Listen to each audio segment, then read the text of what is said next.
டெல்லி முதலமைச்சர் அரவிந்த் கெஜ்ரிவால் திகார் சிறையில் அடைக்கப்பட்டிருக்கிறார். இது போன்ற நிகழ்வு முன்னெப்போதும் நடந்ததில்லை. சிட்டிங் சிஎம், அதாவது முதலமைச்சராக இருக்கும் ஒருவர் சிறைக்குள் இருக்கும்போது அரசு நடப்பது என்பது முன்னெப்போதும் நடந்ததில்லை. இதுகுறித்த நமது சந்தேகங்களை ஓய்வு பெற்ற நீதிபதி கற்பக விநாயகத்திடம் கேட்டு பெறலாம்.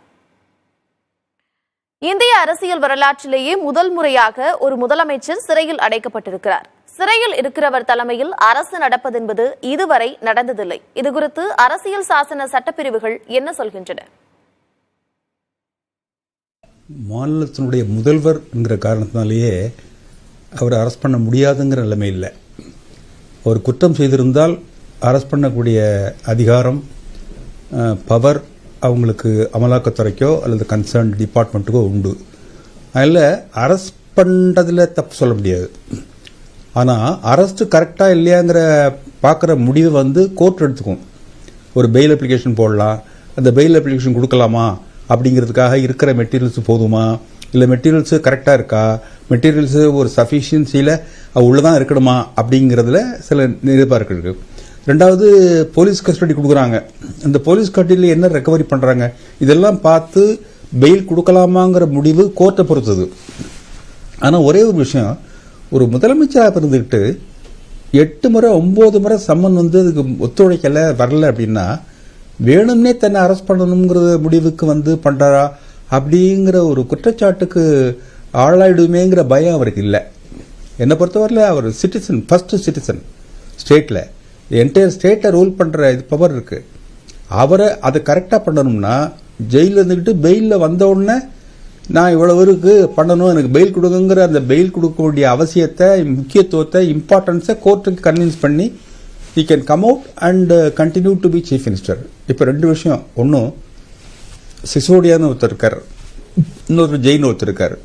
அவருடைய டிபார்ட்மெண்ட்ஸ் அவங்க பார்க்கல. இப்போ ஜெயிலில் இருந்துக்கிட்டு அந்த டிபார்ட்மெண்ட்ஸை வேற பார்க்குறாங்க. அப்போ அந்த டிபார்ட்மெண்ட்ஸை வேற பார்க்குற பொறுப்பை கொடுத்த பிறகு இப்போ சீஃப் மினிஸ்டர் தன்னுடைய அதிகாரத்தையும் வேற ஆள்கிட்ட கொடுக்கணுமா இல்லையா? தன்னுடைய அதிகாரத்தையும் இன்னொரு ஆளை இன்சார்ஜ் சீஃப் மினிஸ்டர் அப்படின்னு சொன்னா இவருடைய மதிப்பு உயரும். சம்மன்ஸுக்கு கம்ப்ளைண்ட் பண்ணா அல்லது பெயில் வாங்கிட்ட பிறகு நான் எல்லாம் பண்ணா இவருடைய மதிப்பு உயரும். ஏதோ சிம்பத்தியை இன்வோக் பண்றதுக்காக இவர் தன்னை அதை அரெஸ்ட் பண்றதுக்குள்ள வழிகளை செஞ்சாரோன்னு மக்கள் சந்தேகப்படக்கூடிய லெவலில் அவர் ஈடுபடக்கூடாது. ஒரு சீஃப் மினிஸ்டர் 2 முறை சீஃப் மினிஸ்டர் இருக்காரு. மக்கள் மத்தியில் ஒரு பாப்புலாரிட்டி இல்லைன்னா பண்ண முடியாது. அதனால மக்கள் மத்தியில் பாப்புலாரிட்டி பண்ற அளவுக்கு நியாயமானவர், நாணயமானவர், கரெக்டானவர், சட்டத்தை மதிச்சு நடந்து கொண்டார் அப்படின்னு இப்ப சொல்ல முடியல. ஆனா அவர் ஆக்ட் பண்ண முடியுமா, சீஃப் மினிஸ்டர் ஆக்ட் பண்ண முடியுமாங்கிற கொஸ்டின் இருக்கு. என்னை பொறுத்தவரையில் ஆக்ட் பண்ண முடியாதுங்கிறத விட ஆக்ட் பண்ணக்கூடாது. நீங்க சொன்னது போல ஏற்கனவே கைது செய்யப்பட்ட இருவரும் சிறையிலிருந்து தங்களுடைய துறைகளை பார்க்கவில்லை அப்படின்ற பட்சத்தில் அரவிந்த் கெஜ்ரிவாலுடைய இந்த விவகாரத்தில் என்ன நடக்க வாய்ப்பு இருக்கிறது? அவர் தன்னுடைய பதவியை ராஜினாமா செய்ய நேரிடுமா? மாநிலத்தினுடைய முதல்வர் என்கிற காரணத்தினாலேயே அவர் அரெஸ்ட் பண்ண முடியாதுங்கிற நிலைமை இல்லை. அவர் குற்றம் செய்திருந்தால் அரெஸ்ட் பண்ணக்கூடிய அதிகாரம், பவர் அவங்களுக்கு அமலாக்கத்துறைக்கோ அல்லது கன்சர்ன் டிபார்ட்மெண்ட்டுக்கோ உண்டு. அதில் அரெஸ்ட் பண்ணுறதுல தப்பு சொல்ல முடியாது. ஆனால் அரெஸ்ட் கரெக்டாக இல்லையாங்கிற பார்க்குற முடிவை கோர்ட் எடுத்துக்கும். ஒரு பெயில் அப்ளிகேஷன் போடலாம், அந்த பெயில் அப்ளிகேஷன் கொடுக்கலாமா அப்படிங்கிறதுக்காக இருக்கிற மெட்டீரியல்ஸ் போதுமா, இல்லை மெட்டீரியல்ஸு கரெக்டாக இருக்கா, மெட்டீரியல்ஸு ஒரு சஃபிஷியன்சியில் உள்ளதான் இருக்கணுமா அப்படிங்கிறதுல சில எதிர்பார்ப்பு இருக்கு. ரெண்டாவது, போலீஸ் கஸ்டடி கொடுக்குறாங்க. அந்த போலீஸ் கஸ்டடியில் என்ன ரெக்கவரி பண்ணுறாங்க, இதெல்லாம் பார்த்து பெயில் கொடுக்கலாமாங்கிற முடிவு கோர்ட்டை பொறுத்தது. ஆனால் ஒரே ஒரு விஷயம், ஒரு முதலமைச்சராக இருந்துக்கிட்டு 8 முறை 9 முறை சம்மன் அதுக்கு ஒத்துழைக்கல வரல அப்படின்னா வேணும்னே தன்னை அரெஸ்ட் பண்ணணுங்கிற முடிவுக்கு பண்றாரா அப்படிங்கிற ஒரு குற்றச்சாட்டுக்கு ஆளாயிடுமேங்கிற பயம் அவருக்கு இல்லை. என்னை பொறுத்தவரையில் அவர் சிட்டிசன், ஃபர்ஸ்ட் சிட்டிசன் ஸ்டேட்டில், என்டையர் ஸ்டேட்டை ரூல் பண்ணுற இது பவர் இருக்கு.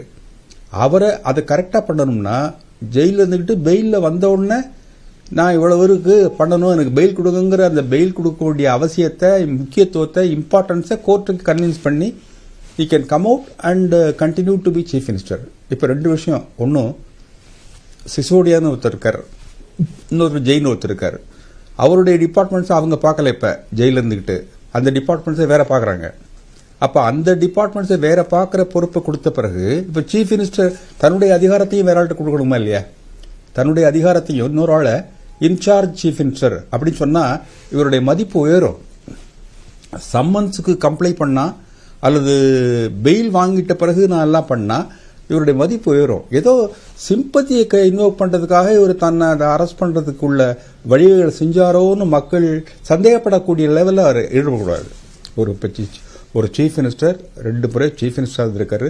மக்கள் மத்தியில் ஒரு பாப்புலாரிட்டி இல்லைன்னா பண்ண முடியாது. அதனால மக்கள் மத்தியில் பாப்புலாரிட்டி பண்ற அளவுக்கு நியாயமானவர், நாணயமானவர், கரெக்டான சட்டத்தை மதிச்சு நடந்து கொண்டார் அப்படின்னு இப்ப சொல்ல முடியல. ஆனா அவர் ஆக்ட் பண்ண முடியுமா, சீஃப் மினிஸ்டர் ஆக்ட் பண்ண முடியுமாங்கிற கொஸ்டின் இருக்கு. என்னை பொறுத்தவரையில் ஆக்ட் பண்ண முடியாதுங்கிறத விட ஆக்ட் பண்ணக்கூடாது. சரி, இப்ப நீங்க சொன்ன மாதிரி அவர் தன்னுடைய பொறுப்புகளை வேறொரு இடத்தில் கொடுக்கறதா சரின்ற விஷயத்த சொல்லியிருக்கிறீங்க. ஆனா முதலமைச்சராகவே கெஜ்ரிவால் சிறையில் நீடிக்கக்கூடிய நிலையில ஆட்சியை கலைக்கிறதுக்கு டெல்லி துணைநிலை ஆளுநர் பரிந்துரை செய்வதற்காக சட்டத்தில் இடம் இருக்கா? ஆளுநர் இது மாதிரியான ஒரு குற்றச்சாட்டுகள் இருக்கு அல்லது சரியா நிர்வாகம் பண்ணலைன்னா யூனியன் கவர்மெண்ட்டுக்கு இன்ஃபார்ம் பண்ணக்கூடிய அதிகாரம் இருக்கு. ஆனா அதுக்குள்ள மெட்டீரியல்ஸை ஆளுநர் கலெக்ட் பண்ணணும். கலெக்ட் பண்ணி பிரசிடென்ட்டுக்கு, கவர்மெண்ட்டுக்கு எழுதக்கூடிய வாய்ப்பு இருக்கு. ஆளுநருக்கு அதிகாரம் இருக்கு. சரியா நிர்வாகம் பண்ணல அப்படிங்கிற முடிவுக்கு ஆளுநர் இருந்தால் அந்த ஆளுநர் he can recommend for a dissolution of the government. அதை தவிர்க்கணும். அதை தவிர்க்கக்கூடிய இது கெஜ்ரிவால்கிட்ட இருக்கு. சிறையில் இருந்தபடி அவர் முதலமைச்சராக தொடர்வதற்கு தார்மீக ரீதியிலாக எந்த ஒரு முகாந்திரமும் இல்லை அப்படின்னு சொல்லியிருக்கிறீங்க. அதே மாதிரி அதிகாரத்தில் இருக்கக்கூடிய ஒருத்தரை அமலாக்கத்துறை கைது செய்வதற்கு அதிகாரம் இருக்கிறது அப்படின்னு சொல்லியிருக்கிறீங்க. உங்களுடைய விவரங்களுக்கு நன்றி சார்.